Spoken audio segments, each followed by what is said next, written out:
Welcome to the Renegade Report. I'm Jonathan. And Rahman is present. And we are actually recording this just as Communist Patel venerates the private sector and e-commerce. And he Good venerates news. it by stealing an entire paragraph from a letter that you were instrumental in drafting, Jonathan Witt. So well done to you, my friend. Shot, man. Yeah. Part of a team and a group of people that were involved in trying to challenge the government on some of the regulations. And a lot of people who we crowdfunded, a lot of people donated towards that. So really a very big team effort. So just good news. That's the bottom line. We really need to get as far away from this as possible, and it's good news. Yeah, no, for now. And it's the first battle in the war and the first victory in the war, and may we long continue. And what really frustrates me, and this is the element of the essence of this conversation too, is that it's completely arbitrary. But 48 days of no trade has led to possibly hundreds of millions of rands of wealth gone, thousands of jobs gone, just for arbitrariness. And that is the most frustrating and evil part of it. And what's so worrying is a lot of the cheerleaders don't seem to realize. They think we've stopped the car on the side of the road. And we're having a picnic, and what'll happen is we'll get back in the car at some point and we'll carry on driving down the road. What they don't realize is that when we get back in the car, the engine's gone, all four tires have gone. And the clutch and gearbox have been stolen, and so going down that road is just going to be that much more difficult, and it's just quite insanity. I mean, on a side note, I as Robin Williams said in Good Morning Vietnam, I am in more dire need of a haircut than any white man in history, except he never said haircut. But in my case, it definitely applies to a haircut.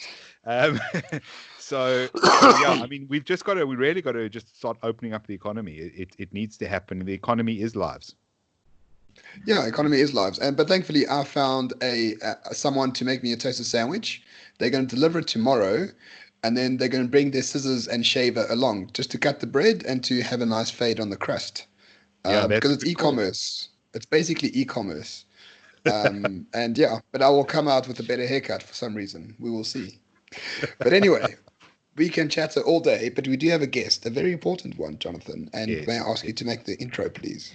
I shall. Herman, I don't have a huge introduction for you, but Herman Roos, he is a tobacco farmer and basically got in touch with us and said, look, I'm a tobacco farmer. I'm struggling. This lockdown is causing obvious havoc, and we're very glad to have you on the show. Thanks so much for joining us and for being with us and for being willing to sort of tell us what's happening in your part of the world. Thank you, Jonathan, and thank you, Ramon. It is a great pleasure to be with you guys, following you guys on live stream and watching you guys. And for the fights that you guys put up for us out there, sometimes in the agricultural sector, farmers become voiceless in times of dire, especially in dire times like we are now in. We lose our voice. Our agricultural organizations like Agri-SA, TLE, SRE, these guys are just battered by the government. And somehow we need to get our voice out there. What's really happening on ground level? What's the psychological impact? What's the political impact? What's the financial impact on us? And thank you for giving me the opportunity to tell the people what's actually happening. No, it's a pleasure. Yeah, absolute pleasure on our side. Jonathan, do you want to? Yeah, go ahead, shoot, my friend. Well, I'm just look. I think I made this comment a couple of weeks back, and I said I'm not sure, and this applies not just during a lockdown. I'm not sure if everyone realizes the work that goes into farming. It doesn't matter what you're farming. It's and in some ways, this is where this sort of lockdown has been good. If you are going to get anything out of it, hopefully teaching people to kind of try and appreciate the supply chain, because we've gotten into a habit of, everything comes from the back room at the shop that you get it from. That's where it comes from. There's a magic sort of back room, and in that room are magic boxes. And every time you go into that room, you just find the box that's labeled cigarettes, and you pull out cigarettes. You find the box that's labeled clothing, and you pull out clothing. You find the box labeled chicken, and then out comes the chicken. And so I think that as a society, we often don't realize the amount of work and effort that goes into getting produce or product into our sort of pockets, into our homes. It's always useful to have someone who's really involved at the start of that supply chain. Whatever your views are on tobacco, because Herman's a tobacco farmer, but I think it'll be, as we talk, a nice illustration of this important element. So, Herman, I want you just to describe, since I've given that like long intro there, I want you just to describe what's a day like in your life, a normal day, not a lockdown day. What's it like being a tobacco farmer? What does that involve? Well, first of all, it depends on what part of the season are you in. If it's a seedling production season, is it the planting season or the harvesting season? Well, as of late, we are now in the harvesting season. I'm finished gladly before the cold came in. But usually on a harvesting day, I'll have a team of between 30 and 40 workers or laborers in field. I'll be with them, constantly checking that they are harvesting the tobacco at the right ripeness, because you cannot just take a green leaf and expect it to come out of good quality in the end. So I'm with them, or my dad will be with them, depending on, we have maintenance on the farm running as well. So sometimes I'll be doing maintenance on my tobacco barns, and my dad. So we're constantly running, and from 7 o'clock in the morning till 12:30 when we break for lunch, excluding the 15 minutes that we take for tea break in the field. You're constantly in the field harvesting tobacco. Then you bring it down to the sheds where you physically rack it and then push it into these barns. Now, we usually do 2 barns with a team of 30 in a day. And by 5 o'clock in the afternoon, yes, my team is physically tired, I'm tired, and then my night shift starts. I have to check my tobacco barns constantly throughout the day. At night, I do 2 checks on them at 7 o'clock, 9 o'clock, and then I have one of my workers checking throughout the night. If there's a breakdown, I have to get up. Doesn't matter which time it is, and then I have to go and fix the barn, because the value inside the barn is of such a value that you cannot just leave it till tomorrow morning to get it fixed. And then there's the nice Eskom kicking out, generator kicking in. So yeah, you have to make sure that has diesel. So in a nutshell, yes, we have actually a 24-hour cycle. I usually tell people, when I walk out of my front door, I step into my office. Sitting in front of the computer is not my office. Everything happens outside this is actually my sanctuary where I'm sitting now. This is my piece of sanity. Oh, sorry, there we go. I'm muted. And that's what people don't really understand. And importantly, you're outside all the time. Rain, sunshine. Yeah. Okay, not sleet. I don't know if you get sleet where you are, but whether it's 40 degrees or -5, you are outside along with your farm workers and neighbors, essentially, tilling the land. And that doesn't happen whether you want to or not. It has to happen. Otherwise, you just don't get paid. And in terms of payment, how do you get paid? You get paid once every few months. Is that correct? Or is tobacco a little bit more different? Tobacco is a little bit more different. How it usually works is we'll bring in the harvest starting January, and in February we'll start taking it to the co-op in Rustenburg. And you have about every week on a cycle, depends on how fast you can sort or grade, because we sort our tobacco into different grades. You cannot just take a bunch of tobacco and expect that to be, because every grade has a color, it has a aroma, it has a different taste in your cigarettes. So I have a team of workers that sits there from February. Every day they go in and they sort this tobacco, and then this is sold by the kilo. So you can get for good quality tobacco, you can get a good price, and then you have your low quality. So you have to separate all of that. And then on a weekly basis, depending on how fast they can sort the tobacco, we'll take it to the co-op. And to be sold. But as of April, shut down, no income. So I had a little bit of income in February, a little bit of income in March, and then suddenly in April, everything went shut the doors. Gone, no income. So just I think another aspect of farming that is forgotten or not realized is, and you'll correct me if I'm wrong on this, but as far as I understand it, it costs a lot of money to farm. Obviously, all the tools and implements that are required. You've described some of the electricity requirements and those issues.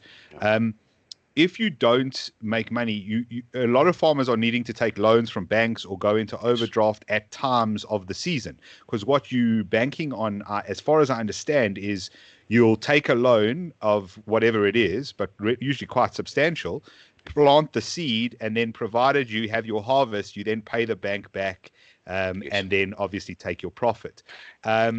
What's happening with that in the context of a lockdown? Okay, that's where the difficult part comes in. It is actually is exactly like you said. I will go to the bank or to the co-op, and I'll borrow money. To give you an idea, on tobacco, we're working at around 120,000 rand per hectare input cost. That's from seedling right through to sorting. You have coal that you have to pay, you have electricity, your water, everything. It's 120,000 rand a hectare that you have to put in. So most farmers in South Africa has got a workaround way. We plant vegetables, we plant wheat, we plant soybeans, we plant maize, so that you can share the or lower your input cost, because those produce are paying help paying for electricity and water bills and labor bills. So, but not necessarily, you cannot say that that is indefinite, because you can get a hailstorm destroying that crop. So you'll have to be reliant onto your tobacco crop. So yes, the bank will borrow you money throughout the season as you progress through your planting season, through your harvesting season. And then, yes, the first produce that you sell, be it whatever, tobacco or maize or whatever, the bank will first take their cut. That's how it works. Until that amount is paid back, you don't get a cent out of it. Some banks and some institutions are lenient. They know that you need a bit of a running crop on it.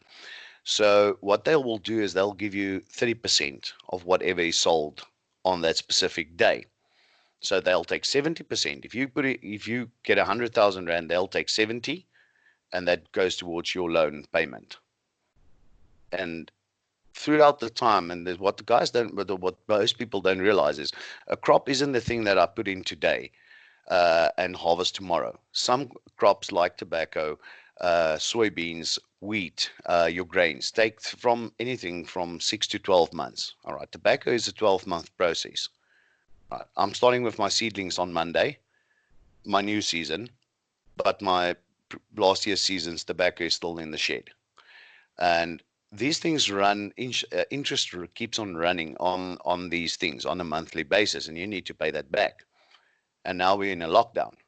Now we're not earning income, but I still need money to do my winter crop. And this is now where the banks are saying, okay, what do you have a little bit more to give us? Your farm? Oh, I've already got a mortgage on my farm. I had to mortgage my farm. I can't mortgage my truck. So what? Literally going back to the old days where you sign a contract for an arm and a leg. Is that where we're heading? I don't know. So, I mean, let's just look at the lockdown and the regulations. So Jonathan and I have been of this opinion that the lockdown, okay, well, Jonathan much more than me, and I've, succumbed to the conspiracy that this lockdown is, well, bullshit, to be really honest. Maybe at the beginning we sort of understood why they did it, and then the regulations came out, and I'm talking from my personal experience here. The regulations came out. No cigarettes, no alcohol, no e-commerce, no nothing. I thought, that doesn't seem like a lockdown. That seems like a shutdown, a complete shutdown.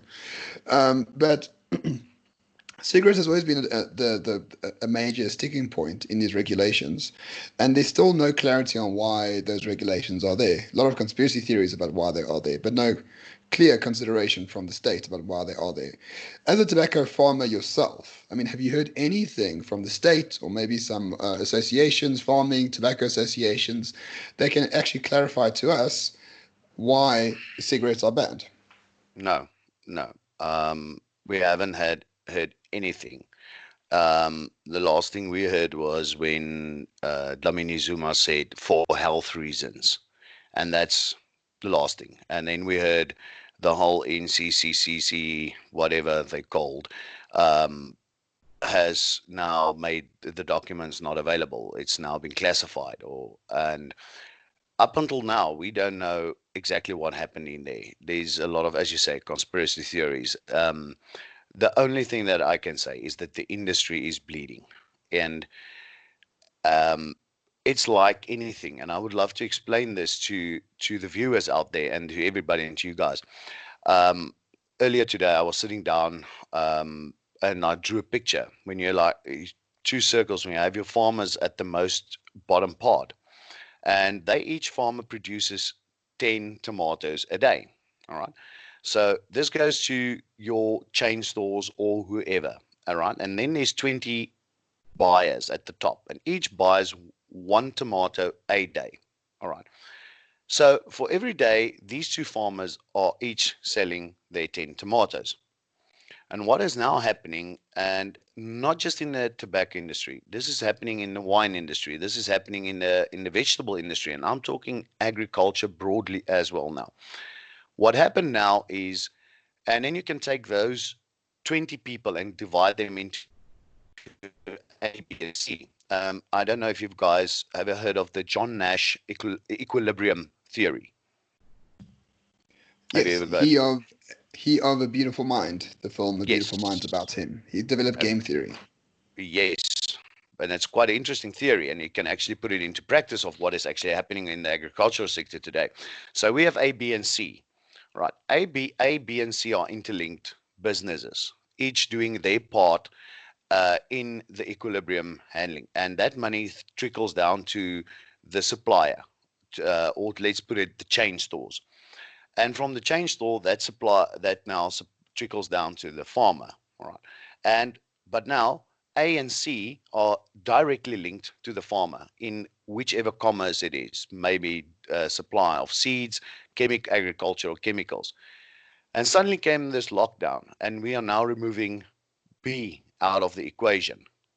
So now we're sitting with A and C. Only we now have half of our people buying tomatoes. So immediately our chain stores are only selling 10 a day. And from there, now which farmer do I buy from? All right. Both are producing equal quality. So to be fair, I'll buy five from you, Jonathan, and I'll buy five from you, Ramon. All right. Now you're producing 10 a day. What are you doing with the other five? You throw it away. All right. But as the economy is, the equilibrium is changing now, suddenly this farmer doesn't have the income to pay Group A and Group C.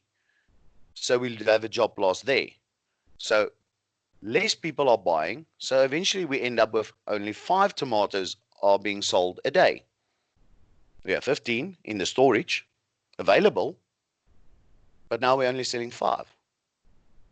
And now along comes a little worm and says, but if we produce our own tomatoes, we can survive. And let's put that as the illicit trade of cigarettes in South Africa, producing your own tomatoes, which is of low quality, it's a bad quality. And suddenly you have 5 people in this group producing their own stuff. All right. You see what I'm getting at? So at the end, your chain store is suffering, and he's now losing the faith that the farmer had in him. The farmers are losing faith in the chain stores and blaming the chain stores, and the chain stores are blaming their clients. And so the domino effect starts. First of all, you guys lose your job. All right. I don't feel the impact immediately. All right. I'm still selling 10 tomatoes a day. Then it comes down to the chain store level. From chain store level, eventually, after about 2 to 3 months, we start feeling this in the agricultural sector. And this is where food security comes into a big play, and where we in the tobacco sector are going to be, probably we're going to feel this within the next few months, because we don't know what the illicit trade is up to. We don't know what's happening out there, and you will never know, because it's turned into a mafia. What will happen to us if we don't have the capacity to pay back the banks, which is now happening to farmers? They don't have the capacity to pay back banks. Eventually, when we start paying back, are we going to be able to have enough funds available to produce our summer crop, which is usually, as I say, vegetables, in conjunction with tobacco? And that's where people should realize tobacco is not a sole crop. It's a crop that runs in conjunction with other crops, which now supplies the food. We are only 200 tobacco farmers in South Africa, flue cured. We have air cured tobacco. Take 200 farmers out of the equation, you lose 10% of South Africa's food security. Take me out, you're losing 200 tons of wheat.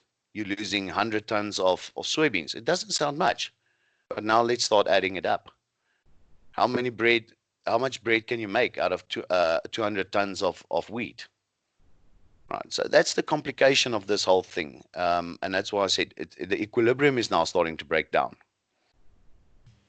This is the interconnected nature of the economy, which has not been understood by. I mean, I'm not sure if it's not understood or it's more nefarious than that. Obviously, I mean, we do understand that government has their own motives, and we can get onto that. But this is really where everything's interconnected. In terms of the economy, it's not just you can ban one thing and it doesn't affect anything else. Just quickly, you talk about workers and laborers on your farm. What happens to those people? If you're not using them in the farm, what's happening to these people? And I assume to all the other laborers who rely on the farms in your area. The major problem of them is they'll probably go back home, where they grew up, and they'll go and sit without food. I've taken a resolution that I will not allow one of my workers to go hungry.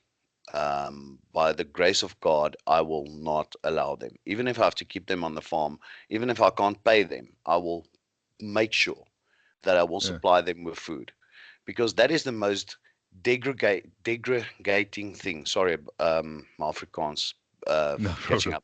up. That you can do to any human being is to starve them. Um, I've been privileged to visit 22 countries all over the world, and especially in African countries. And whilst we were in Malawi one day, I was sitting with a Malawian who went through two of Malawi's worst famines. And I don't know if you guys ever read up what happened in the Malawi famine. What happened there? It's very Tell us a bit interesting.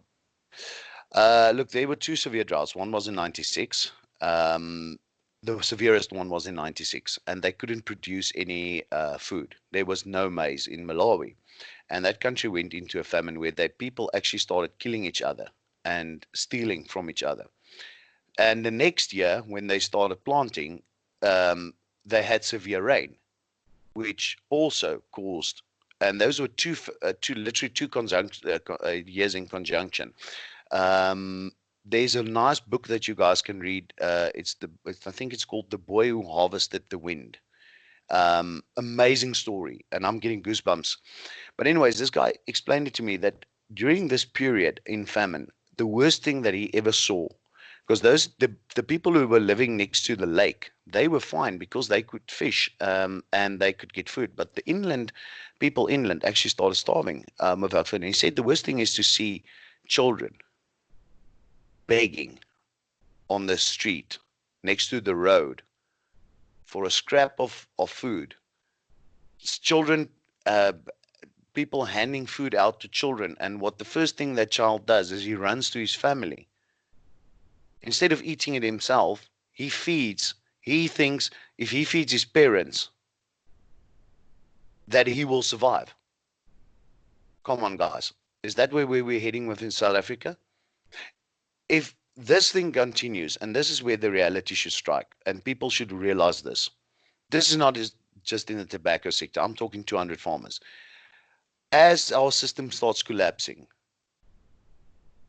we can look at the end of November, and I'm putting this not as a statistical fact. I know this from my gut feeling as a farmer.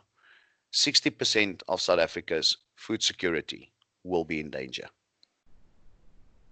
By the end of June, we will already have end of June, July, 20% of South Africa's food security would be wiped out.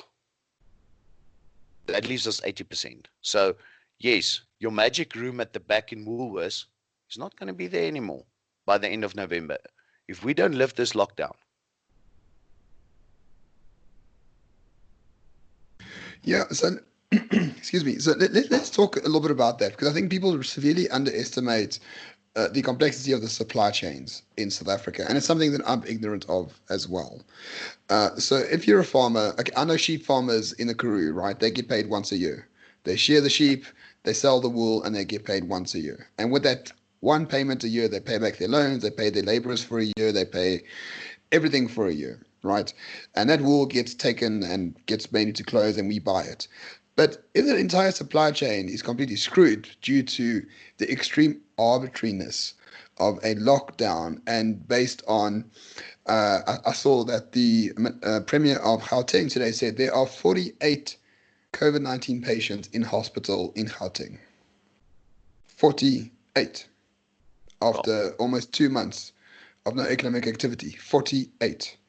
So that's basically one patient per hospital. Yeah. Let's go ahead, Herman. Yeah. No.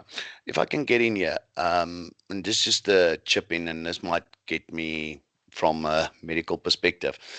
We're talking COVID-19, and this is just a farmer talking once again. One thing is that people don't realize is we work with viruses, we work with bacteria, we work with fungi every bloody single day. We have to combat these things to get you those nice, clean, ripe tomatoes inside the shop. And one thing we've learned over the years is that once a virus or a fungi or a disease hits you, you stop trying to stop it. You treat it by the symptoms. And I think this is where we failed. We have a virus called mosaic virus that goes into your tobacco. And by the time you realize that you have that infestation in your tobacco, your virus vectors are already at such a stage that you cannot stop it. You cannot stop it. And what do you do? Then you start treating the symptoms, adding more fertilizer. You cannot spray any chemicals because it's not working. So you treat the symptoms. And here's a nice thing for you to think about, Jonathan. We found that with mosaic virus infecting our tobacco, it stops certain fungi from attacking the tobacco. So sometimes a virus, in conjunction with nature, works against certain fungi, and especially homicides. Wow, here's a farmer talking from, and it's basic biology 101, guys. So I'm of perception, and if I'm wrong, please don't kill me. But we needed to stop this virus vector already in January when we heard the breakout was in China. Then we should have, they should have closed the borders already. Now we are there. We already have the infection. But now we're trying to stop the infection from spreading. You will not. Now, everybody knows from biology, there's virus vectors. Which vector do you remove? Mechanical? Insects? Okay, in your case, in human cases, we don't know insects. Is it human to human transmission? Is it direct transmission? We don't know. Which one do you remove? Because you cannot remove all of them. I don't know if I'm wrong. Trying to. Well, they're trying. But Jonathan, what do you think? Yeah, I mean, look, I think there's still a lot to be known, but I don't want to be one of those people who's like, well, we still have to wait for the science. We don't have to wait for the science on lockdowns. I think that is more than clear. Unfortunately, many people won't be aware of this science, as I've been pointing out. The data is being blocked by the people who don't want lockdowns to end. I'm not sure I understand why. I'm not saying there's a conspiracy theory or anything. Certain people just seem to be totally in belief. We were originally, remember what we were originally told about the virus. It was 3 to 7%. In fact, at some point in Italy, they were saying 12% case fatality rate. We were being told this was going to be catastrophic. Everywhere was going to look like Italy. That's what people were saying in March. They were saying at end of February, beginning of March. That's when the hysteria started ramping up. What we do know now is that we're dealing with something that affects mainly elderly people. Those are the sort of groups you want to protect. Basically has no effect on children, basically has no effect on young people. If you are one of those unlucky 40-year-olds who gets taken out by it, you probably had just as much a chance in terms from a percentage wise of being taken out by the flu this year, or any other type of virus. The other problem we've got is context. We don't have context on this. You're talking about food security. I mean, that's a context to give people, which is okay, guys, cool. You believe lockdowns worked. You believe we've stopped. I think it was Karen Morn who posted a tweet, something like, we would have had 80,000 cases by now and 8 times the deaths. Okay, 8 times the deaths would have been 1,750 deaths or something to that effect, right? Okay, so 1,750 deaths is what we've stopped. How many deaths do we have when we lose food security? How many deaths do we have from not vaccinating all those kids who haven't been going to clinics for the last 6 weeks? How many deaths do we have a year from malaria? How many deaths do we have a year from tuberculosis? How many deaths do we have in children? Not elderly people we expect to die, but in children from diarrheal illnesses, which is directly related to poverty. That's what's really being missed here. Is the choice isn't between, we get to stop Herman farming and nothing bad happens as a result of that, and we protect ourselves from COVID. Yeah. The thing, Jonathan, if I can chip in, sorry, Ramon. Go for it. The major problem people don't realize, as I said, tobacco is part of an integrated, part of my integration of food security in South Africa. And I know the trolls are going to go crazy and say, but then you should stop farming tobacco. Yes, it's easy to say stop. But like any system, we are rigged to be part and parcel of this economy. What a lot of people don't realize about tobacco is the amount of taxation from the wine industry. If you take just April's loss of income on tax on alcohol and tobacco, this government could have taken SAA and put it in the air between Durban, Cape Town, and PE without asking us 1 cent for a ticket. To give you an idea of how much money is pumped into our system. Now, hunger, I've got sidetracked there. People should go and look at what happened in Malawi, Ethiopia, Somalia. When the Rangers went into Somalia, the famine, the USA Rangers, I think that was in 1992 in Mogadishu, when they took over Mogadishu. Black Hawk Down, the intro, it's only, what they are showing you is, it's actually laughable of what the Rangers actually found.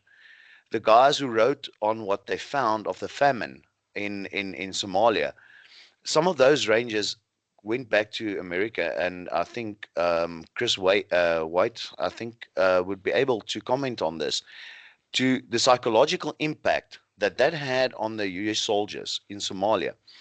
I've spoken to some NGO people while traveling in Africa, and they say the psychological impact that some of these famines had in Africa on people was so severe that some people committed suicide. They couldn't handle the stress of seeing children die of hunger. Now, South Africa at this point, we are now the southernmost tip that produces food for the SADC countries. Zambia can supply its own food. Mozambique cannot supply all of its own food. Neither can Malawi. Botswana is totally, and Namibia is totally dependent on the food supply in South Africa. Zimbabwe, 100% dependent on our food supply. And what the people don't realize is, if a person comes to me and offers me $100 per whatever ton, and I can only get $10 in the market in South Africa, and he wants to export it to Botswana, I'm going to sell it to him. So that's the change of the equilibrium that's going to happen, is that farmers will start being and vying for the best price to keep themselves and their workers afloat. And while in the midst, South Africans will starve. How many people do we have currently that's without job? I think it's 6-7 million people that don't have jobs at this stage. I think it's up to 10. 10 million. Yeah, it's closer to the 10 million mark. Now, those will be the first remember as well, jobs is also people looking for jobs. They don't include in the unemployment number people who have given up. So actually, it's potentially more than that number. Okay, but let's take what we know as 10, let's say 10 million, 29, 30% of our population. The worst part is that part of the population will be the first people within 2 to 3 months that will not be able to afford food. Guys, don't come and tell me this grant system will continue to last. It can't. No. Because we're losing taxes during April. At this stage, I didn't have any income up until now. So how the heck am I going to pay my VAT? How am I going to pay tax? And there's no tax coming into the system. Businesses are closed. So yes, this group of people will be the first ones to go and without food. And then comes the worst part. That 10 million people, although they aren't eating much, or what we think, 20, 30 million people in South Africa is actually what's supporting our agricultural sector. Come think what you may. It's not the middle class people, the middle income class in South Africa. They are buying your Woolies foods. Your major population of poor people are what's supporting us. And if that base falls away, you can take 60% and knock it off the sales in South Africa. And then it will just continue to cascade. The domino effect will come. Then next is you. Then next is you, Jonathan. And next is me in line. And I'm predicting, and maybe by the grace of God that my prediction is wrong, we will see famine in South Africa if this lockdown continues, even if it's a stage 3 or a stage 2. If this thing continues as the government has planned, we will see the first signs of famine by August. And we will see the serious signs of famine by December. And then, that's what we... so go ahead. Sorry. Finish your point. Sorry, Herman. And by that time, the farmers will not have enough income to produce a summer crop, which is our vegetables, which is our maize, which is our staple foods. And that's when the popo hits the fan. And that's when we will start going downwards in a downward spiral, where people will start fighting for food. And that will come in by February, March next year, when this whole system will now start collapsing in the food. Because remember, we only have 6 months of food supply, staple foods in our silos. If we're lucky, 6 months of staple food supplies in our silos. So I think that's also an important point, because I mean, some people listen and say, well, I mean, food has been an essential item, throughout this. So why are farmers suffering if it's always been an essential item? Less money, the less you buy, as I said. It's a slow trickle down. We only have, of the 20 people, we only have 15 buying. But people don't realize, with the ban on cigarettes, with the ban on alcohol, we can get back to that later. It's part and parcel of everything. When they closed KFC, when they closed the restaurants, when they closed the whole hospitality industry, what effectively happened when they closed down the tourism industry? They knocked off 40% of food sales. Now you're going to tell me, yes, but they can make food at home. When you are at home, you will always work more on rations. One piece of meat for you, uh, half of this for you. But when you go to the restaurant, hell, I'm paying for this. I'm going to take 1 kilogram of steak, but at home you only take 100 grams. So you all human beings we are created to hoard, to protect what is ours. So what is in your refrigerator is you want to, sorry, I'm showing into my brain. People are thinking, listen here, I have to keep this. I have to protect this. This is my food. But at the restaurant, you don't care. And that's what people don't realize. And that knock-on effect, and it's exactly the same as what's happening now with the sale of cigarettes. The knock-on effect that it's having on us as farmers is what we can, even if we open the industry uh, tomorrow, the knock-on effect will be that eventually I still need to sell my other produce to earn money from them to help me cover my costs on the farm. So it's not just a one-sided thing. And eventually I'll have to get to the bank and say, hey guys, sorry, I can't pay you anymore. Yeah, and then you go bang, and you got 100 people working for you, or 50 people working for you, and they go bang, they go back home, and they try live by on a social grant of 350 rand a month. Yeah. The second, third, and fourth order effects of one policy has all those things, and people never think about that. All they think about, okay, ban cigarettes, illicit trade will go up, NDZs in conjunction with the mafia, etc. But what about all these other effects on human beings, Herman? Because believe it or not, farmers are human beings and important ones. So are farm workers. So are farm workers' families. So are your families. So are all your suppliers. So are the hundreds of thousands of people that you provide food for, or you provide tobacco for.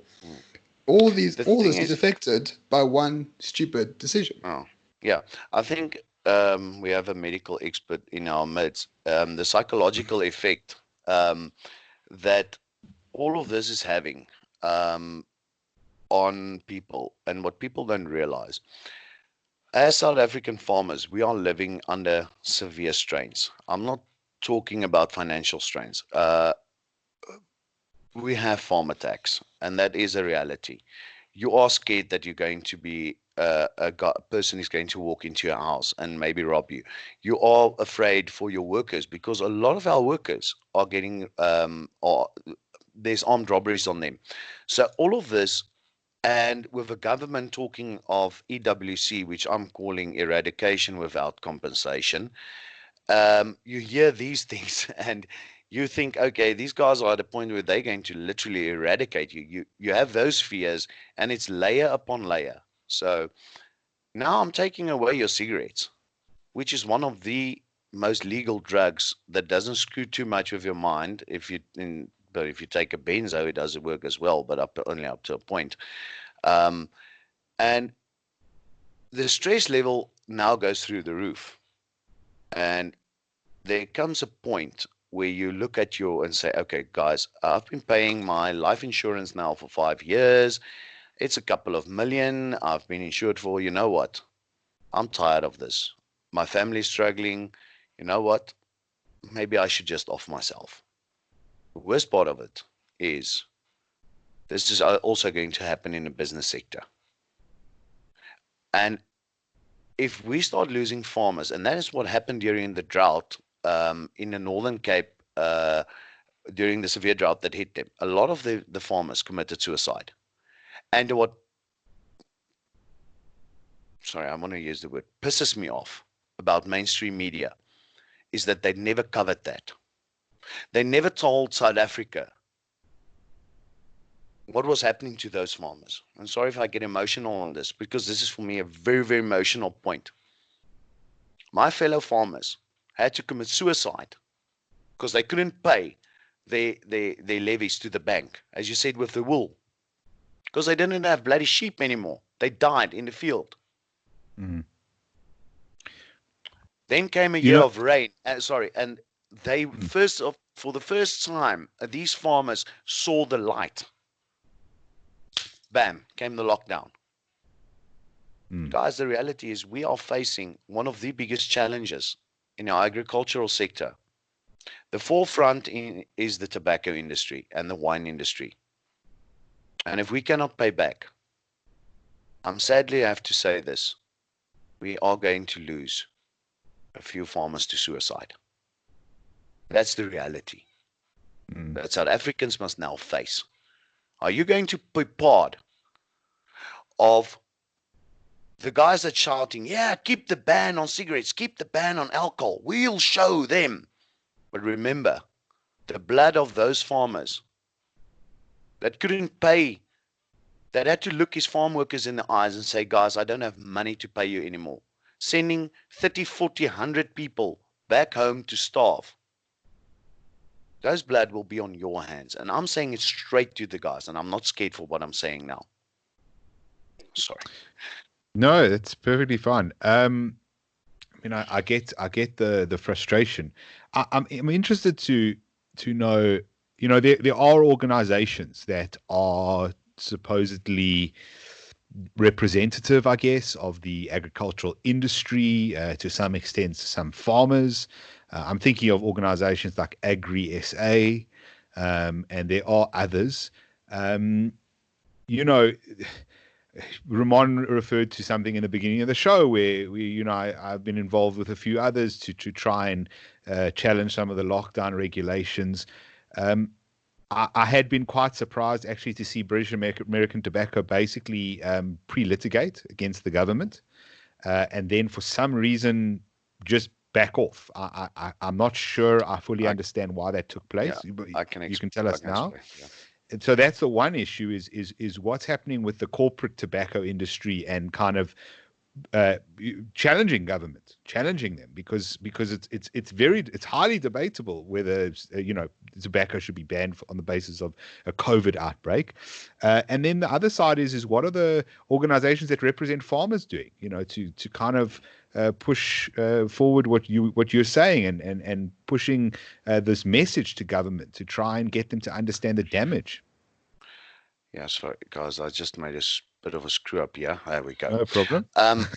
Okay, I think Francois van der Merwe from SATA will be can explain to you in much broader reasons why BAT pulled back. And the main reason I can understand from what happened is that if we lost the court case, look, tobacco farmers in South Africa, BAT is our buyer. And we don't sell to the other organizations or other companies. BATSA is our main buyer. And if you look at it from a litigation perspective, and I think there's lawyers out there that would have said, guys, look, Weber Wenzel is one of the top lawyer companies, and I don't think they would have pulled the case if there was any grounds for us to win the case. And the problem is in the climate, I believe, and I'm not talking for the industry. I cannot talk for them. This is and as I said, you rather talk to Francia about it. But if we lost the case, how much more power would this give the NCC in the end of the day? And that would push us even further down the abyss. So yes, on that ground, I would also say no. No litigation. Let's talk about this. Let's try and get to a point where government can understand that to share the zol is not what's happening. It's my choice. It's my body. And as a smoker myself, a tobacco farmer and a smoker, I think I still have the right to decide for myself if I want to smoke and die, as much as the person who has the right to choose to do an abortion, which in my eyes is murder. I believe that somebody who kills somebody in cold blood should be hanged. That's my belief. But you know what? The Constitution gives him a right to life. The legislation gives that person the right to decide if they are going to have an abortion. So, in that sense, guys, me as a smoker, I have the right then to choose whether I'll end up in hospital with a flu virus that's not as bad in my eyes as I believe the government's making it out. Um, it still stays my right in the end. And that is what's uh, at this stage getting to me is that my right as a human being, my right to make my own decisions are now being taken away by government, which is now affecting not just me, but 6 million other people in South Africa. Yeah, and having also, once again, second and third order effects, where people are buying, tobacco. As soon as there's a black market, the quality of tobacco decreases dramatically. It comes from who knows where. It's certainly not coming from you. No, Because you follow the law and your supply chain is a legal supply chain. So we yes. don't know where this tobacco is coming from. We don't know what it's funding. We don't know the chemical components within it. So the health order effects of a ban on cigarettes is greater than ordinary cigarette smoking in the first place. Ramon, to get in there, so that people can understand. During our tobacco production season, we have a list of chemicals that we are allowed to use. All right. This list is vetted by BATSA and all the other legal tobacco companies. They will look at chemicals residue wise and say, okay, guys, listen here. This is a red band chemical. We cannot use it because the risk to human lives is too high. We will find another product that's more suitable that doesn't have this residual effect. Right. So, first of all, I have to comply to that on the strict regulation. By January every year, they come and they take samples from my farm, which I don't have any control over. They come in, they go in, and they take their samples, and that's sent away for analysis.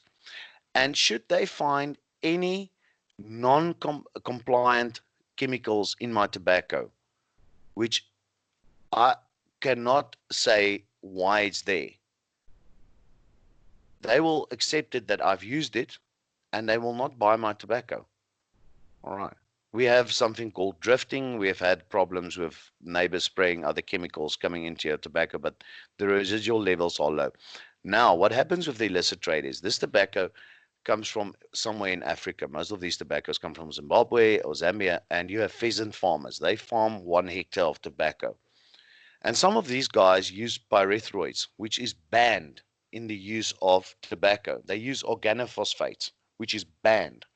And these And things highly have dangerous.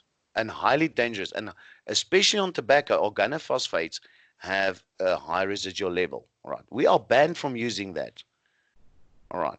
So they use these chemicals that's highly dangerous to human, and they bring this tobacco in without being tested.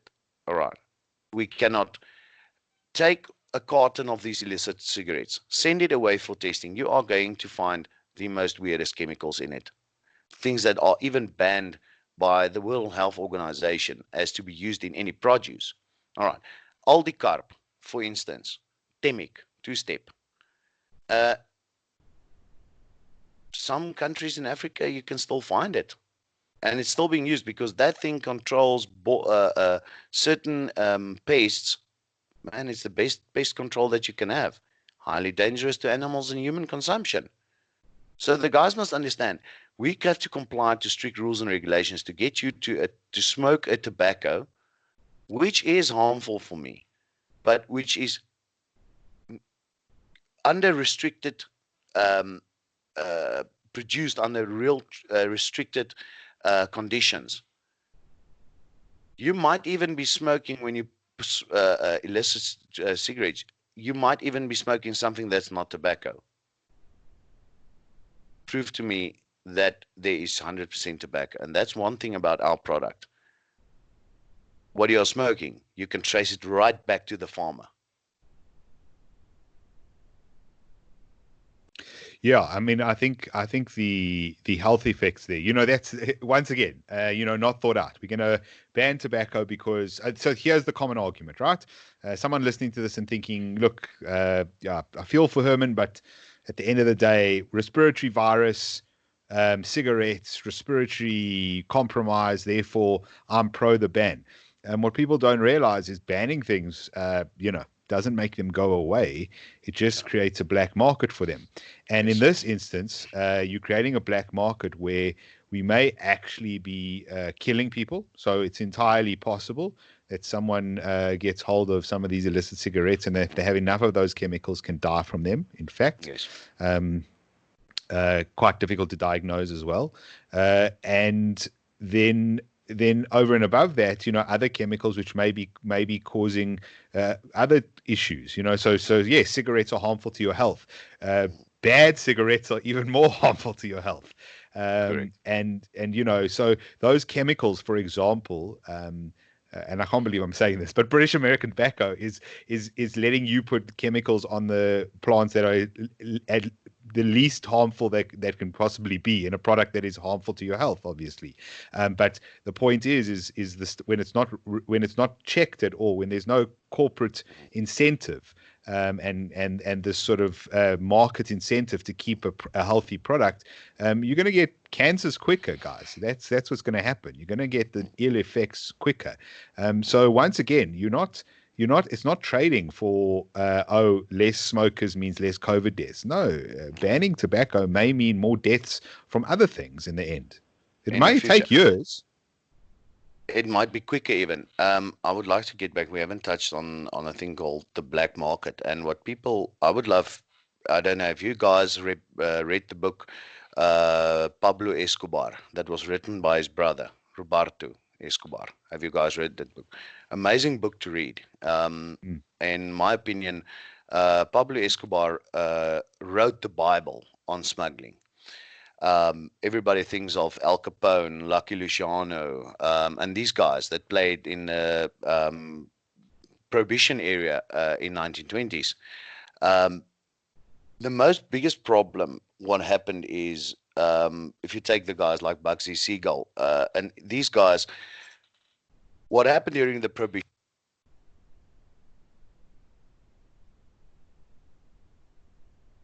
Ramon, have you lost sound there? Sorry, sorry, Herman. We seem to have lost your audio. Can't hear you at the moment. Did you become disconnected, perhaps? Battery's dead. Something. Can you hear me now? There you go. Okay, sorry. You were talking about prohibition and yeah. Sorry, I pressed the freaking mute button on the studio. No problem. This is the problem of not being in studio. Yeah, that's the nice thing. You can actually cut the things that you don't want me to say. And the people don't realize is we all know the whole story around prohibition, what happened. But the big thing that people don't know is in the beginning of 1920, these gangsters or mafiosa they were loose groups going around. And one guy, Lucky Luciano, brought them together and set up the commission. Currently in South Africa, in illegal trade, even in our drug trafficking, we have loose gangs running around. And I'm afraid, and this is my personal opinion, this is not an educated opinion, from what I've read, what Pablo Escobar did with the first forming of the first cartel, the Medellin cartel, and the guy should actually go and look at this quite seriously. Lucky Luciano did it in 1930. Pablo Escobar did it again in 1970. Guys, if these guys can come together during this time and realize that, hey, we have one common goal, we might be even sitting with a gangster state sooner than we think. We talk about state capture by the Guptas. We talk about a few guys paying off a few ministers with some illegal tobacco sales. But are we not facing a more dire problem at this stage? With the black market flourishing and police now sort of trying to stop it, forcing these guys to go even more underground and eventually ending up with a new cartel. Are we not getting that way? I'm asking this question, guys, because this is bugging me as a person. Yeah, no, we can easily become a. Excuse me. Sorry. It's much easier to become a narco state in times of crisis, and especially when the massive incentive is tobacco. If tobacco is banned, it's much easier to have economies of scale of illicit cigarettes, and it's within the interests of the different gangs to band together, and have a mass economy of scale, and really become like the main competitor to the legal cigarette companies, easily. And I'm not going to say that isn't the plan, but it's a good one if it happens. The thing is, I have with the whole thing is, I was actually reading some of Friedrich Nietzsche, Nietzsche's work. You know, I actually went through a few of my psychology handbooks. Trying to make sense of what's the possible psychological effect that these things can have on my friends. Just to give them some advice. Trying to keep their spirits uplifted while mine is, and one of the things that Nishka said here, whoever fights monsters should see that in the process he does not become a monster himself. I'm reading it from my notes here. Sorry, guys. If we are fighting a monster,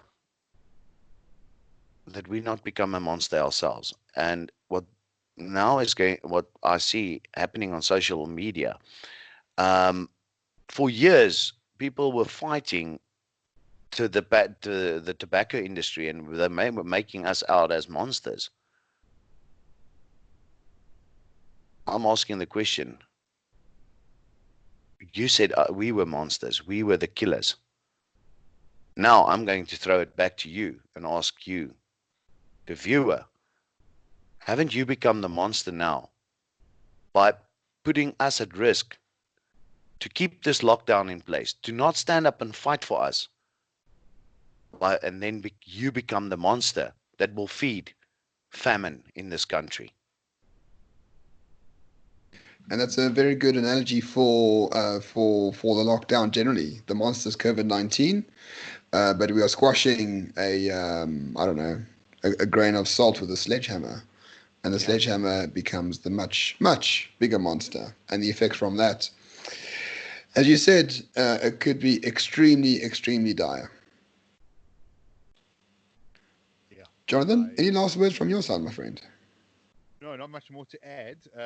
Sobering stuff, Herman. Yep. That's the reality is tough.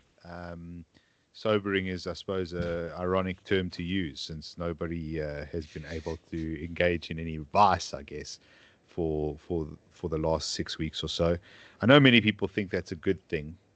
What's been interesting to me in all of this is how many people. Ramon, you've been a bit hard on yourself. You supported the lockdown a little bit and whatever, but the reality is what's been interesting to me is I think people who have authoritarian streaks have not been able to pull their support away from the lockdown, and those who don't have authoritarian streaks have.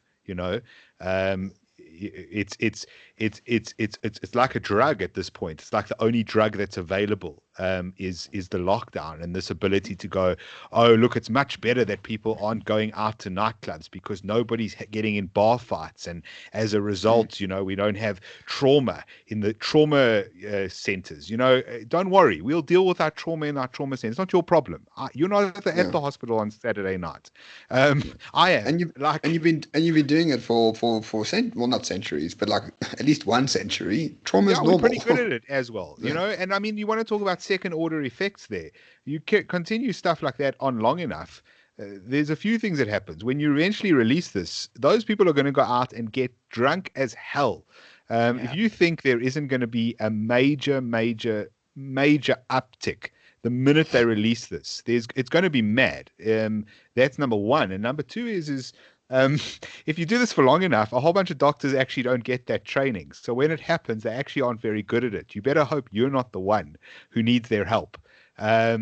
So there's aspects to everything. There's complexities to everything, and trying to centrally plan a disease response, trying to centrally plan an economy is just, it's so hopeless. And seeing it, I mean, we've always thought about this, Ramon. We've discussed this as a sort of concern. You know, the NDR is centrally planning the economy. But I mean, did we think this was going to happen in April, May of 2020? Um, and did I ever think that, you know, the centrally planned economy would involve the banning of tobacco products and wine that we ship to pretty much every country in the world, as one of the best wine producers in the globe, on the globe? Just unbelievable. Yeah, yeah. But once again, I can't remember who said it. Was it Hayek or Henry Hazlitt? It's about, Yeah, real Henry has. economists. Yeah, Real economists look at the unknowns, the known yeah, unknowns, yeah. understanding the effects of decisions. And then you combine that with Frederick Hayek's knowledge problem, where knowledge is so dispersed and distributed across a society that it's impossible for anyone to have the knowledge themselves. So that's why you need decentralization, freedom, and the ability to take opportunity where it comes from. And once you centrally plan, once you treat South Africa like SAA, once you treat South Africa like a state-owned enterprise, you can see it accelerates the ideology of the ANC. And that's all we have seen. Russell Lamberti was prescient on this point. He said, Yeah. the lockdown is an accelerant of existing ideology.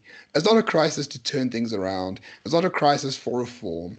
All it is accelerating the demise. And that is exactly what is happening at the moment. And unfortunately, I have no idea where the hell it goes. And I don't think the ANC themselves knows where the hell this goes. You can just see the schizophrenia in the regulations. It's on, it's off. It's this sector on, this sector off, this city Yeah. level 5, this city level 3. Well, I mean, look at It's all schools. They have bullshit. no idea how to come out of this. They have no Yeah. idea how to come out. And now, to complicate coming out, they're trying to deal with the fact that unions don't want to go back to work because being on holiday forever seems like a nice idea. So you know, and if they can turn around and use any death is an unacceptable situation, really. So when COVID doesn't exist anymore, we should just not have schools, because a teacher on her way to school might die in a car accident. That would be unacceptable. So she should never go to school. Yeah. You know, the This the is, the, the irrationality is really what's huge here. Herman, you're off again, so I can't hear what you're saying, but I'm sure it's important. Sorry, the irrationality of the whole thing is, sorry, I keep on pressing this button. The whole irrationality of the whole thing is that teacher can get cancer from using chalk for 30 years, if you want to talk irrationality. And that's the whole thing for me. One of my professors at university always said, he had this quote, and he said, the more I know, the more I realize I know nothing. And I think at this stage within this thing, people need to sit down, calm down, take a drag from the cigarette, which hopefully they still have, and just take reasonable thought and say, guys, you know what? Let's stand up. Let's go back. We have a saying in the farming industry, there's no can do. I will do. No, I will find a way to do it. And if we get to that mentality in South Africa, where we say, you know what? Yes, we have a problem, but we can solve it. But South Africans have lost their ability. It feels to me that we have lost our ability to stand up and say, you know what? We have a problem. Let's solve it.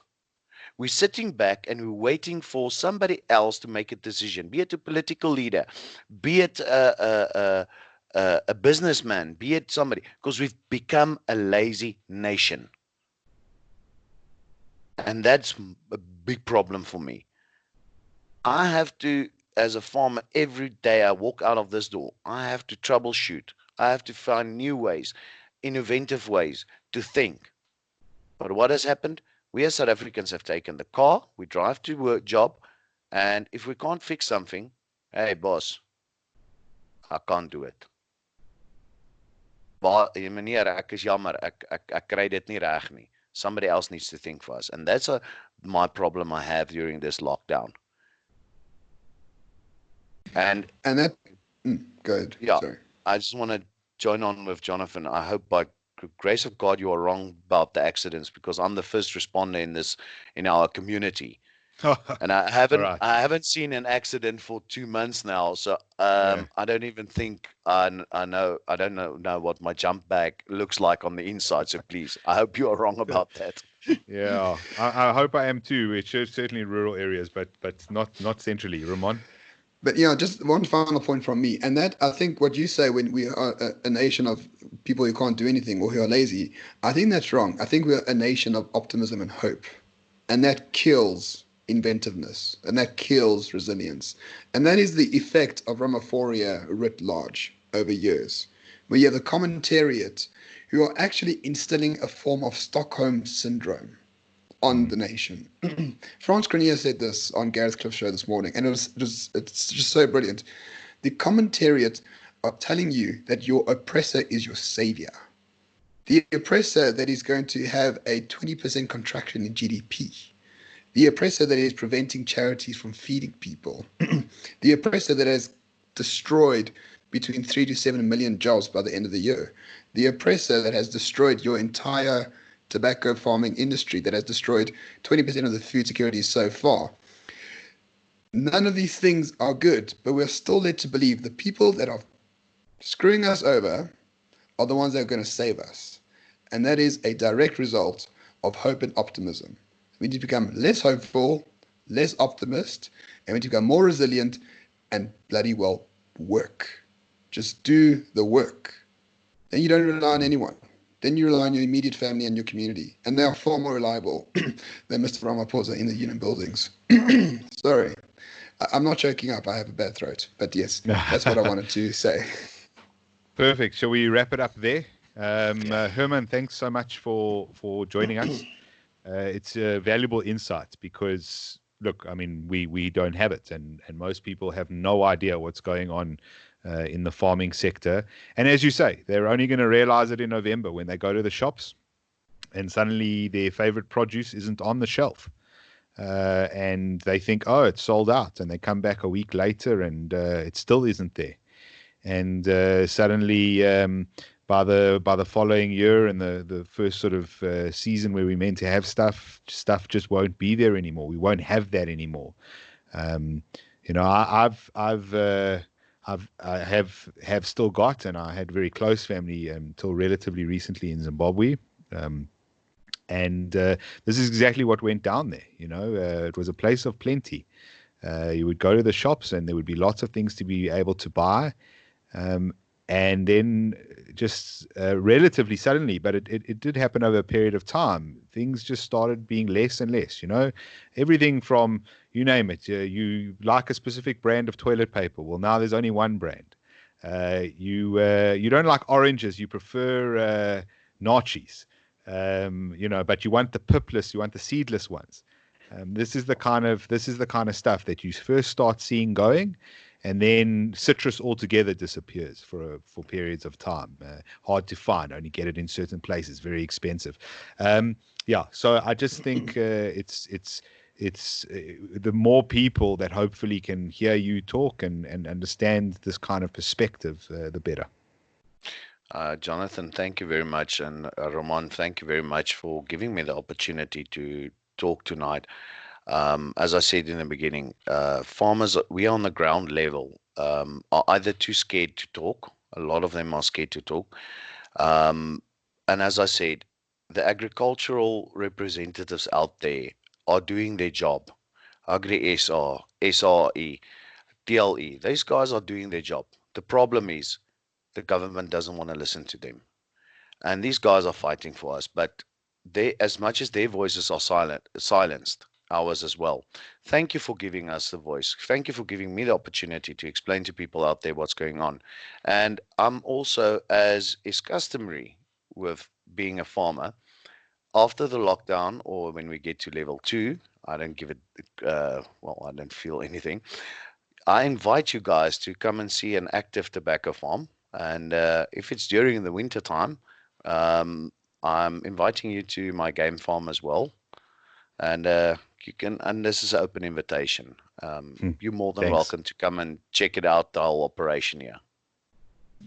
I No, would love to do Adamine, that. with absolute pleasure. Yes, I will film it and put it as a vlog on my YouTube channel or on the Renegade Report channel for that matter. And Adamine, I mean, I don't want to venerate you too much, but I think it's very brave of you to tell your story. I know it's you are, to me, a targeted group. Farmers are seen as oppressors, they're seen as descendants of slaves, owners, and all that bullshit, which is all crap, all nonsense.